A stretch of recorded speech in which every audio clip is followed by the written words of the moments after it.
ایک مسلمان کے لیے وہ گھڑیاں، وہ ساعتیں، وہ پل بڑے ہی برکت کے حامل ہیں، بڑی خیر کے حامل ہیں۔ رسول کے ذکر سنانے میں گزرتے ہیں۔ یہ وہی لمحات چل رہے ہیں جو نہایت خیر برکت کے، سعادت کے، دنیا و آخرت کی بہتری اور بھلائی کے باعث ہیں۔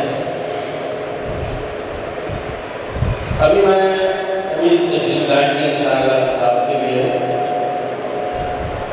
ہمارے اہل سنت و جماعت کی نہایت کی معروف ہستی، مقتدر عالم دین، خطیب اہل سنت حضرت علامہ مولانا محمد اسماعیل نورانی صاحب دامت برکاتہ عالیہ، میں آپ تمام بھائیوں سے گزارش کرتا ہوں، بچے لوگ اس میں بچے بیٹھے ہیں اور بڑے لوگ وہ سائڈوں پہ بیٹھے ہیں کیونکہ بیان شروع ہو رہا ہے۔ میں آپ بھائیوں سے عبدالجی بھائی آپ ادھر آ جائیں، آپ ادھر سامنے آ جائیں۔ وہ جو ہمارے بڑے بھائی بیٹھے خاص طور پر بچے کو سامنے، آپ ادھر سامنے آ جائیں۔ بالکل یہ بچے لوگ بالکل رہے آ رہے ہیں، جا رہے ہیں، اپنی محفل خراب کی ہوئی ہے، سامنے سنجیدہ قسم کے لوگ آپ کیا کہتے ہیں اس طرح آ جائیں سامنے تاکہ محفل کی اچھی نہ ہو۔ اور بچوں نے جو ہمارے بچوں کو سامنے ترجمان بنایا ہو، نحمده ونصلي ونسلم على سيد المرسلين وعلى آله وأصحابه أجمعين، أما بعد فأعوذ بالله من الشيطان الرجيم، بسم الله الرحمن الرحيم، إنا أعطيناك الكوثر فصل لربك وانحر إن شانئك هو الأبتر۔ صدق الله العظيم وصدق رسوله النبي الكريم الأمين۔ ثم قال الله تبارك وتعالى في شان حبيبه إن الله وملائكته يصلون على النبي يا أيها الذين آمنوا صلوا عليه وسلموا تسليما۔ تمام حضرات الرضا پڑھیے اللهم صل على سيدنا محمد وعلى آل سيدنا محمد وأصحاب سيدنا محمد بعدد معلوم لك۔ حضرت استاد العلماء مربی الفضلاء جناب علامہ محمد فاروق صاحب اس مسجد کے خطیب اور حضرت واجب التعظیم علامہ مولانا محمد اسماعیل صاحب نورانی دیگر علماء کرام، قراء نظام، ٹائم کافی ہو چکا ہے اور میں چند ایک باتیں آپ کی خدمت میں عرض کرتا ہوں۔ اللہ جل شانہ میری مدد فرمائے اور مفید باتیں کہنے کی توفیق عطا فرمائے۔ قرآن کریم کی 30ویں پارے کی حروف کے اعتبار سے، الفاظ کے اعتبار سے سب سے چھوٹی سورت میں نے تلاوت کی ہے، جبکہ یہ سورت معانی کے اعتبار سے بہت بڑی ہے۔ اللہ جل شانہ ارشاد فرماتے ہیں اِنَّا أَعْطَيْنَاكَ الْكَوْثَرَ۔ اے محبوب، یقیناً ہم نے آپ کو بے شمار خوبیاں اور کمالات عطا کیے۔ فصلی لربک وانحر،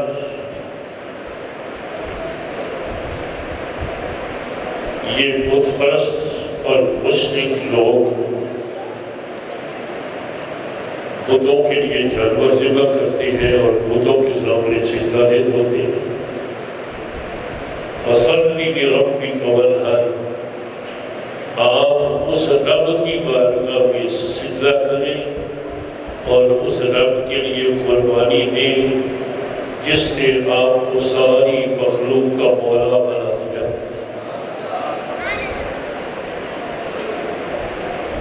اور آخر میں اللہ تعالیٰ ارشاد فرماتے ہیں ان شانئک هو الابتر، جس بندے کے دل میں رسول اللہ کی محبت نہیں ہے، حضور کا بغض ہے، حضور کے لیے جس کے دل میں میل ہے، وہ مقتول نسل ہے، وہ شرافت سے محروم ہے، وہ عزت و عظمت سے محروم ہے۔ تو میرے محترم بھائیوں، اللہ تعالیٰ نے ہمارے اوپر بڑا ہی احسان فرمایا۔ اگر رب ذوالجلال اپنے کرم سے ہمیں 1000 سال زندگی عطا فرما دے اور ہم اللہ کا صرف یہ ایک شکریہ ادا کرنے لگے کہ اللہ نے اپنے کرم سے، اپنے فضل سے، اپنی رحمت کاملہ سے ہم لوگوں کو اپنے محبوب کی امت میں شامل فرمایا، تو اس احسان کا بدلہ بھی 1000 سال میں ہم نہیں چکا سکے۔ یہ بہت عظیم عزت ہے اور اللہ تعالیٰ نے بہت اپنے کرم سے عطا فرمایا۔ اور ہمارے گن یوں سمجھے کہ ہماری بخشش کا سامان ہماری پیدائش سے پہلے اللہ نے کر دیا۔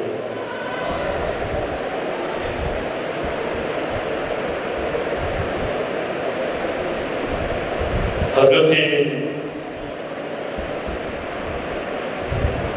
آدم علیہ السلام کو جب رب ذوالجلال نے جنت میں پیدا فرمایا تو حضرت آدم علیہ السلام کھڑے ہوئے، آسمان کو دیکھا،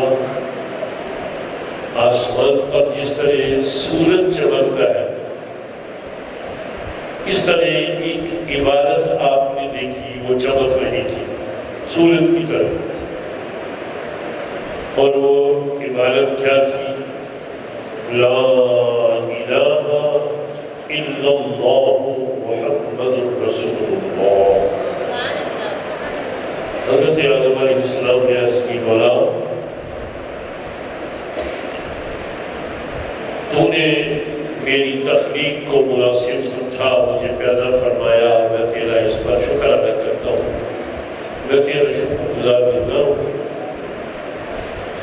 یا اللہ، ایک تو تیرا نام نامی اس میں گرامی ہے، اور دوسرا نام کس کا ہے جو میں نے آسمان پر چمکتا ہوا سورج کی طرح چمکتا ہوا لکھا ہوا دیکھا۔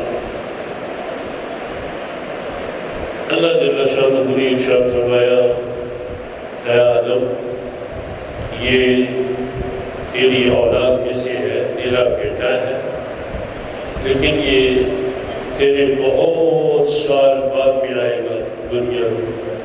جو کچھ فرماتے ہیں، یہ جو کچھ بولتے ہیں، وہ وحی الہی ہوتی ہے۔ اور یہاں سے حضور کی سنت کی اہمیت پتہ چلی، اور یہ بھی معلوم ہو گیا ہے کہ قرآن کی سب سے پہلی تشریح حضور کی سنت مبارکہ، اسی لیے علماء کا طریقہ رہا اور کی نافلوں پر نکلے۔ اللہ جل شانہ نے حضرت آدم علیہ السلام کی دعا قبول فرماتے ہوئے سیدھے ہاتھ کے انگوٹھے کے ناخن پر لکھ دیا، اللہ واحد، اللہ تنہا ہے۔ اللہ ایک ہی ہے، اور بائیں انگوٹھے کے ناخن پر لکھ دیا اللہ جل شانہ نے اپنی قدرت سے محمد الرسول اللہ، محمد اللہ کے رسول۔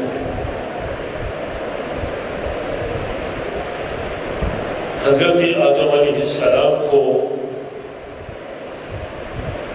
اللہ سے بھی پیار آیا، رسول اللہ سے بھی پیار آیا۔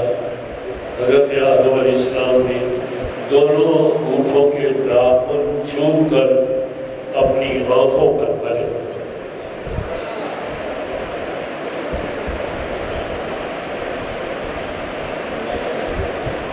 تو یہ ہمارے باپ کی دو سنتیں ہیں۔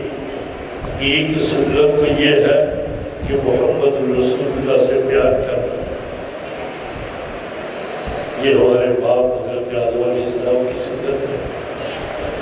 اور دوسرا، حضرت آدم علیہ السلام نے رسول اللہ صلی اللہ علیہ وسلم اور اللہ جل شانہ کے نام نامی، اسم گرامی کو چوما۔ تو یہ باپ کی اس سنت کو آپ یاد بھی رکھیں اور اسے اپنائیں بھی۔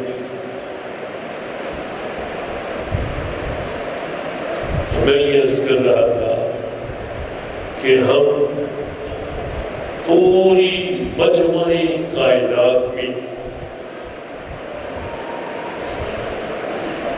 اس بات پر مباحث کرتے ہیں، فخر کرتے ہیں کہ ہمیں اللہ جل شانہ نے ایسا رسول عطا فرمایا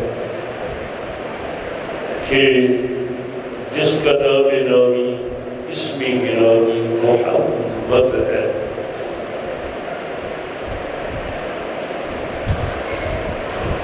محمد مفاعل کا وزن ہے باب تفعیل سے۔ یہ وزن کسی چیز کی کثرت کو بیان کرنے کے لیے استعمال ہوتا ہے، اور لفظ محمد قرآن کریم میں 4 مرتبہ رب ذوالجلال نے ارشاد فرمایا،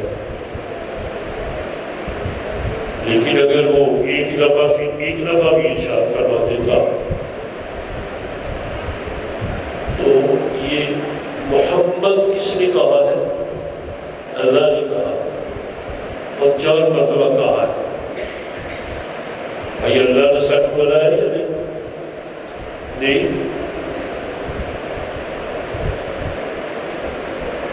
اللہ کذب سے پاک ہے، امکانی کذب سے بھی پاک ہے۔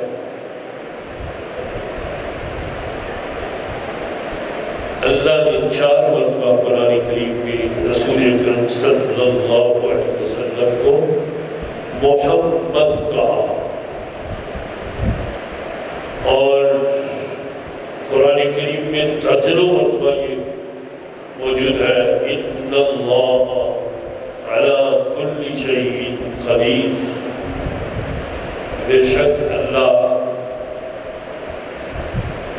جس کا ارادہ فرمائے اس پر وہ قادر ہے۔ تو رسول اللہ صلی اللہ علیہ وسلم کا نام اللہ تعالیٰ نے محمد رکھا ہے۔ ہم کسی کا نام جہانگیر تو رکھ سکتے ہیں، لیکن سارا جہان اس کو اٹھا کر نہیں دے سکتے۔ تو کیا اللہ کا معاملہ بھی ایسا ہی ہے؟ اللہ کا معاملہ ایسا ہے، فعال لما یرید، وہ اپنے ارادوں کو بہت زیادہ پورا کرنے والا ہے۔ تو اللہ جل شانہ نے پھر علماء یہ بھی کہتے ہیں کہ حمد جو ہوتی ہے وہ خوبی کی ہوتی ہے، نقص اور عیب کی حمد نہیں ہوتی۔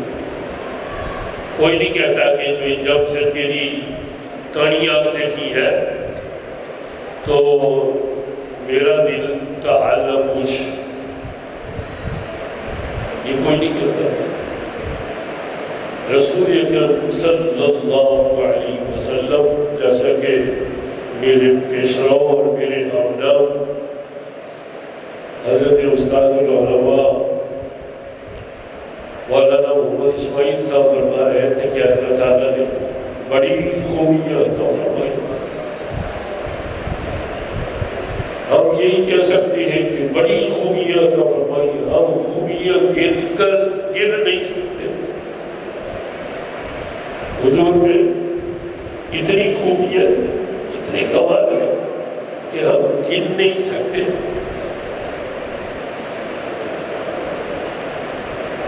اور ایسا آقا جس کی خوبیاں اور جس کے کمال گن نہیں سکتے، وہ ہمارا آقا ہے۔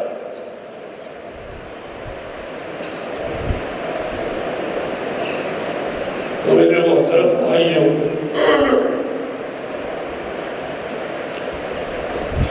ایک شخص آیا، اس نے مدینہ تجربہ میں آ کر حضرت ابو ہریرہ کو پکڑا کہ مجھے نبی اکرم صلی اللہ علیہ وسلم کے اوصاف بتاؤ۔ حضرت ابو ہریرہ نے فرمایا میں تھوڑی بتا سکتا۔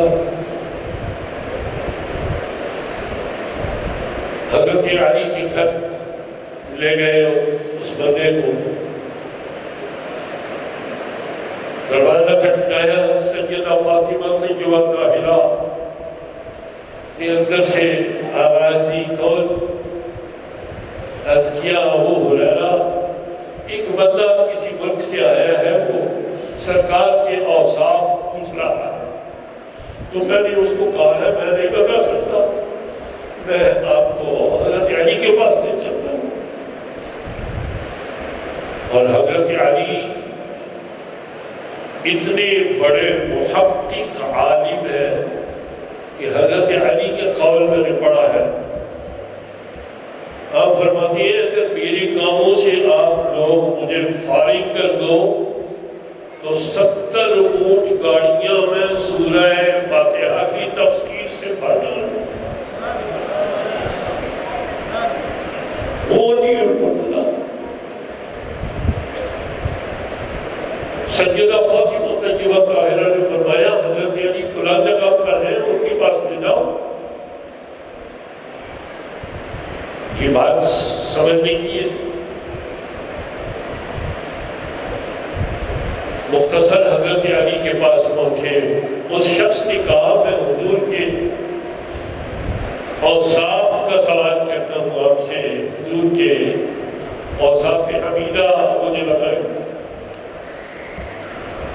حضرت علی المرتضیٰ شیر خدا رضی اللہ تعالیٰ عنہ نے فرمایا تو مجھے دنیا کا سامان گن کر بتا، اس کے بعد پھر میں سوچوں۔ اس بندے نے سوچ کے کہا کہ دنیا کا ساز و سامان میں تو نہیں گن سکتا، میرے تو بس میں ہی نہیں ہے کہ میں دنیا کا ساز و سامان گن سکوں۔ حضرت علی المرتضیٰ شیر خدا رضی اللہ تعالیٰ عنہ نے فرمایا دنیا کے ساز و سامان کے لیے اللہ کا فرمان ہے متاع الدنیا قلیل، دنیا کا ساز و سامان تو بڑا ہی تھوڑا سا ہے، تو اگر دنیا کا تھوڑا سا ساز و سامان نہیں گن سکتا تو رسول اللہ کے بارے میں تو اللہ نے فرمایا انک لعلی خلق عظیم۔ حضور کے اوصاف کو تو اللہ نے عظیم فرمایا، تیرے بس میں اگر قلیل نہیں ہے تو میں عظیم کیسے دکھ سکتا ہوں؟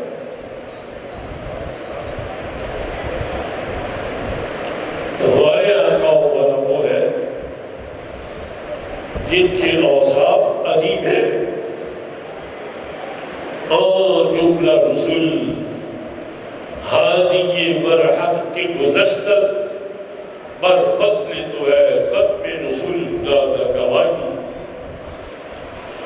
سارے انبیاء کرام رسول اکرم صلی اللہ علیہ وسلم کے قصائد مدحیہ پڑھتے ہوئے دنیا سے چلے گئے۔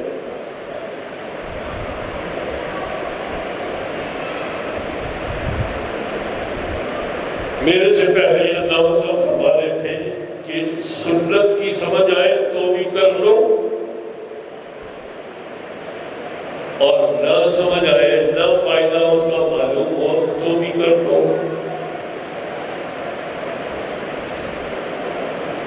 اور یہ اللہ کا فرمان ہے، سمجھ آ رہی بات کی؟ یہ اللہ کا فرمان ہے۔ قرآن کریم میں اللہ تعالیٰ ارشاد فرماتے ہیں یا ایھا الذین آمنوا اطیعوا اللہ واطیعوا الرسول واولی الامر منکم، اے ایمان والو اللہ کی اطاعت کرو اور رسول اللہ کی اطاعت کرو۔ آگے اولو الامر کے بارے میں اطیعوا نہیں فرمایا، اطیعوا کا لفظ جو ہے وہ پہلے دونوں کے ساتھ ہے، اطیعوا اللہ اللہ کی اطاعت کرو، واطیعوا الرسول رسول کی اطاعت کرو۔ آگے اولو الامر کہا ہے، اطیعوا نہیں کہا۔ اس کا مطلب یہ ہے اولی الامر اگر خدا اور رسول کے فرما بردار ہو تب ان کی بات سنو، نہیں تو نہیں سنو۔ اور یہاں مستقل طور پر کہا جا رہا ہے اطیعوا اللہ اور اطیعوا الرسول۔ اس کا مطلب مفسرین نے یہ لکھا ہے کہ اللہ کی اطاعت اور رسول اللہ کی اطاعت بلا مشروط ہے، کسی کو سمجھ آئے تو بھی اس پر لازم اور کسی کو اس کی سمجھ نہ آئے تو بھی اس پر لازم۔ اور ہر معاملے کوئی دنیاوی معاملہ ہو، کوئی کسی کا ذاتی معاملہ ہو، کوئی دینی معاملہ ہو، بس رسول اللہ حکم فرما دے تو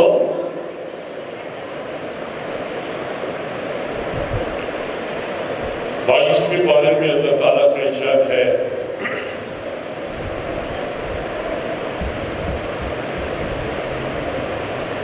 یہ پہلے ہی رکوع میں ہے، یہ اللہ تعالیٰ ارشاد فرماتے ہیں جب اللہ اور اس کا رسول حکم دے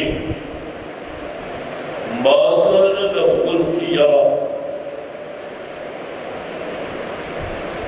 یہ قرآن کے حوالے سے میں بات کر رہا ہوں، ما کان لهم الخیار، جب اللہ اور اس کا رسول حکم دے تو کسی کو کوئی اختیار نہیں ہے بہانے بنانے کا یا کوئی ٹال مٹول کرنے کا، کوئی اختیار نہیں۔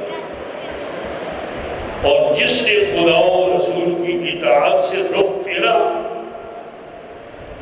مجھے اس کے اسلام کی کوئی ضرورت نہیں ہے۔ یعنی اللہ اور اس کے رسول کے جو احکام ہیں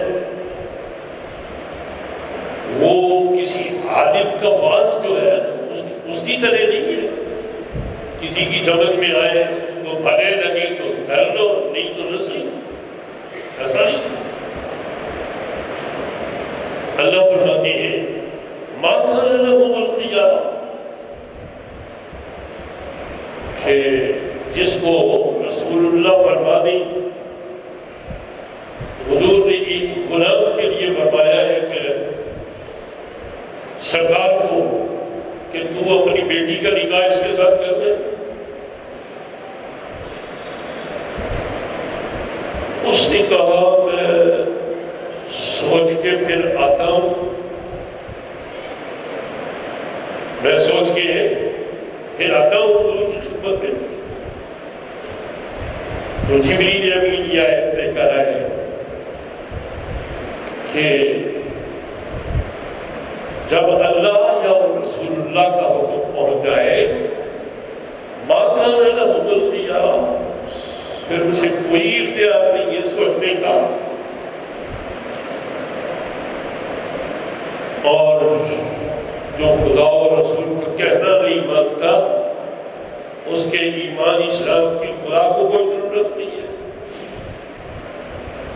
اسی طرح ایک جگہ قرآن کریم میں اللہ ارشاد فرماتے ہیں یا ایھا الذین آمنوا لا تقدموا بین یدی اللہ ورسولہ، اللہ کے فیصلے کے ہوتے ہوئے، رسول اللہ کے فیصلے کے ہوتے ہوئے اگر کوئی شخص ان کو نظر انداز کر کے اپنی سوچ سے کوئی فیصلہ کرتا ہے تو وہ مومن نہیں ہے، وہ مسلم نہیں ہے۔ یہ باتیں یاد رکھنی چاہیے۔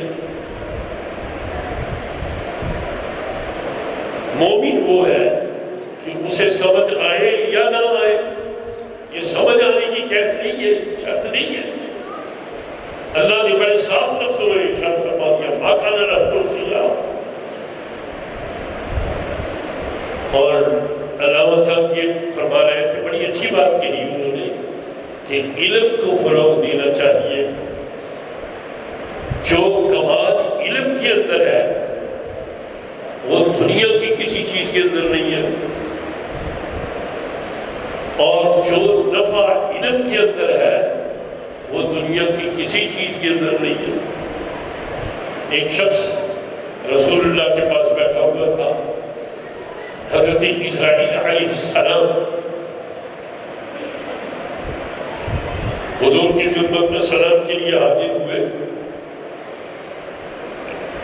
اور جاتے وقت انہوں نے کہا یا رسول اللہ، یہ بندہ جو آپ کے پاس بیٹھا ہوا ہے اس کی موت میں چند لمحے رہ گئے، اس کی موت میں چند لمحے رہ گئے۔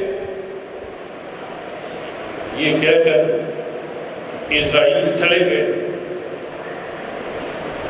سرور دو جہاں صلی اللہ علیہ وسلم سے اس شخص نے کہا یا رسول اللہ، میرے پاس تو اب وقت نہیں ہے، اس تھوڑے سے وقت میں مجھے کوئی ایسا وظیفہ بتا دے کہ میری نجات ہو جائے۔ صدر بزم کائنات جناب محمد رسول اللہ صلی اللہ علیہ وسلم نے ارشاد فرمایا تو علم دین حاصل کرنے کا ارادہ کر لے۔ جب تم علم دین حاصل کرنے کا ارادہ کر دے گا تجھے اللہ جنت کے راستے پر چلا دے گا، اور جب تو جنت کے راستے پر چلے گا تو جنت میں چلا دے گا۔ علم اب دیکھیں سارے جہان کے عہدوں سے بڑا عہدہ منصب نبی کا منصب ہے، اور سارے انبیاء کرام کو اللہ نے دولت علم سے سرفراز فرمایا،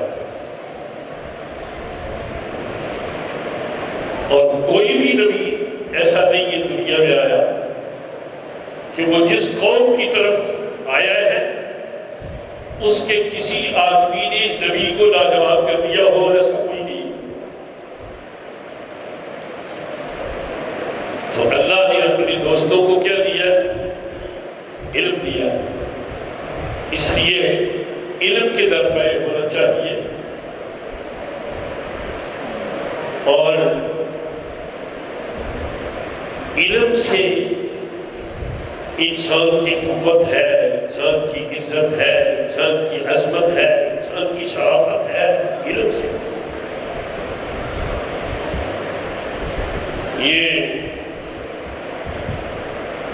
جب ملحدین کے مناظرے ہوتے ہیں یا جو لوگ اسلام پر اعتراض کرتے ہیں ان کے سامنے جا کر جواب کون دیتا ہے؟ قوال نہیں یا نعت خوان دیتے ہیں جواب؟ وہاں علماء کی ضرورت پڑتی ہے، اور جہاں علماء چلے جائیں وہاں بڑے بڑے لوگ تھراتے ہیں۔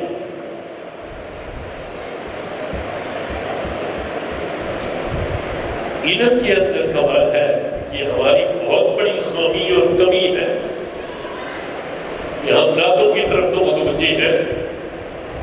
اور اللہ کے دین کو نہیں سیکھتے۔ سرکار کا فرمان ہے ایک علم کی ایک بات، دین کی ایک بات سیکھ لو، وہ ساری رات عبادت کرنے سے افضل ہے۔ دین کی ایک بات کسی کو سکھا دو، وہ ساری رات عبادت کرنے سے افضل ہے۔ تو میرے محترم بھائیوں، ہمارے آقا مولا صلی اللہ علیہ وسلم پوری کائنات میں ہمیں اس بات پر فخر ہے کہ ہم جناب محمد الرسول اللہ صلی اللہ علیہ وسلم کے امتی ہیں، اور اس پر فخر صرف ہم ہی نہیں کرتے بلکہ اللہ بھی فخر فرماتا ہے فرشتوں کی مجالس میں کہ دیکھو میرے محبوب کو، دیکھو حضور اللہ کے محبوب ہیں، اور ان کا نام نامی اسمی کی نامی کیا ہے؟ محمد۔ سراپا ستائش، سراپا خوبی، سراپا کمال، اور آج تک آقائے دو جہاں شفیع آسیہ سرور عالمیہ صلی اللہ علیہ وسلم کی زبان سے نکلا ہوا کوئی جملہ اس کے اوپر آج تک کسی نے کوئی اعتراض نہیں کیا۔ حضور نے جو جس موقع پر جو فرما دیا ہے وہ فٹ ہے۔ تو میرے محترم بھائیوں، اسلام کوئی ڈیکوریشن پیس نہیں ہے کہ بس آپ تعریف کر کے آپ کو چھٹی ہو گئی ہے۔ اسلام ایک عملی زندگی کا نام ہے۔ یہ 2 4 5 7 باتوں پر عمل کرنا اسلام نہیں ہے۔ اللہ کا فرمان ہے یا ایھا الذین آمنوا ادخلوا فی السلم کافہ، اے ایمان والو کامل طور پر اللہ کے دین میں داخل ہو جاؤ۔ اور یہ بعض چیزوں پر عمل کرنا اور بعض کو چھوڑ دینا، یہ تو یہود و نصارہ کا طریقہ ہے، اور اس پر اللہ نے اپنے غضب کا اظہار فرمایا ہے۔ افتؤمنون ببعض الکتاب وتکفرون ببعض۔ اس لیے اس طرف پلٹنا چاہیے، علم کی شمع روشن کرنی چاہیے۔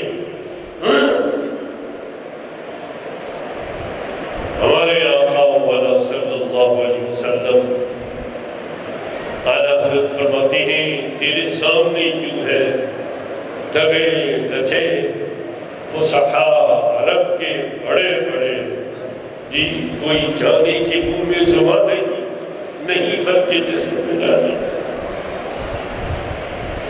یہ ابو جہل جو ہے، اس کا نام ابو جہل رسول اللہ نے رکھا ہے۔ اس سے پہلے اس کو جو یہ لفظوں سے یاد کیا جاتا تھا وہ ابو الحکم، حکمتوں کا باپ، اور یہ عرب کا بہت بڑا شاعر تھا، یہ مانا ہوا تھا۔ لیکن سرکار دو جہاں صلی اللہ علیہ وسلم کے سامنے وہ ابو الحکم آیا تو حضور نے فرمایا تو ابو الحکم نہیں ہے، تو ابو جہل ہے۔ تو اس لیے یہ جیسے حلوہ کھانے کی سنت یاد ہے نا، اسی طرح اس رسول کی یہ بھی سنت ہے کہ اللہ کا دین سیکھو۔ اللہ تعالیٰ ہم سب کو اپنے آقا و مولا صلی اللہ علیہ وسلم کی سیرت طیبہ پر عمل کی توفیق عطا فرمائے۔ وما توفیقی الا باللہ علیہ توکلت و الیہ انیب۔